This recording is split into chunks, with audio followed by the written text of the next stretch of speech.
কাঁচা আমের আচার বানিয়ে রাখবো।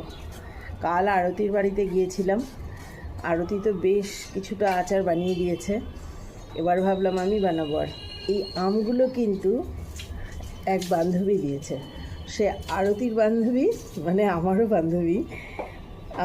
তার সঙ্গে দেখা হয়নি, কিন্তু থ্যাংক ইউ তার জন্যে তাকে। খুব সুন্দর সুন্দর আম, এগুলোকে সব কেটে আমি এখন কিছুটা আচার বানিয়ে রাখবো, সেটা একটু তোমাদের সঙ্গে শেয়ার করে নিচ্ছি কিভাবে কি করব। প্রথমে আমগুলোকে এইভাবে ছাড়াচ্ছি আমি গুটি দিয়ে, দেখতে থাকো।